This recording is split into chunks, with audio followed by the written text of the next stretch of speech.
And now for something completely different.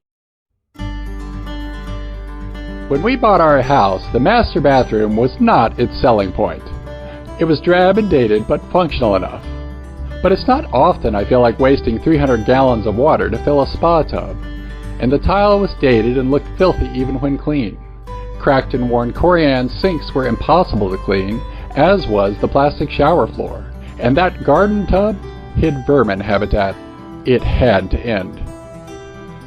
But when my wife finally decided what she wanted, the contractor sent over a slick salesman who thought we'd feel lucky to pay as much for a one-room remodel as the price of a luxury sports car.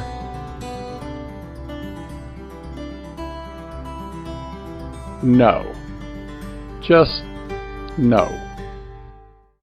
So we hired a guy to help with the heavy lifting. He did all the demolition. He did the cement work, framing, and the backer board. Waterproofing, the floor tile, did a fine job there. I fixed the waterproofing. He did the wall tile and the shower plumbing.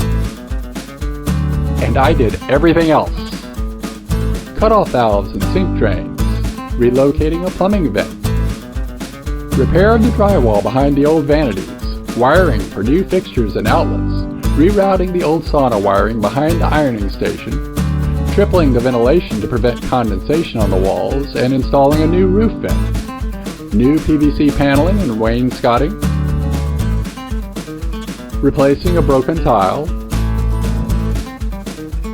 marking and correcting voids in the new grout, routing replacement base molding that's kind of hard to find, repairing fine cracks in the ceiling, applying wall texture, all new trim, caulking and paint of course, finishing the cut edge of the new marble cap for the knee wall, ordering the glass, which had a defect and had to be replaced, installing cellular shades, and I ordered a new sliding closet door from the Home Depot, which the shipper lost, so it was refunded and reordered, and also lost. So I fired Home Depot and ordered from Lowe's, and that one burned down, fell over, and sank into the swamp. I mean, it was delivered on time, but with a giant gash. So I sent a helicopter gunship, that might have been the Moose. And I replaced the switch plates and fixed the electrical boxes incorrectly installed by the builder so the switch plates sit flush.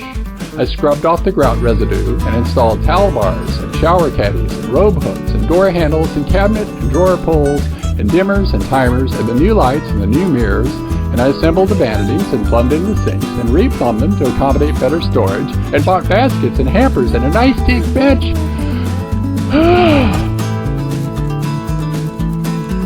And I'm pretty happy with the finished product. Although I still need a closet door. So that's what I did over the holidays instead of writing or riding my bike or traveling or developing my writing app or even sending out newsletters. And now it's back to work. Thank you for your patience.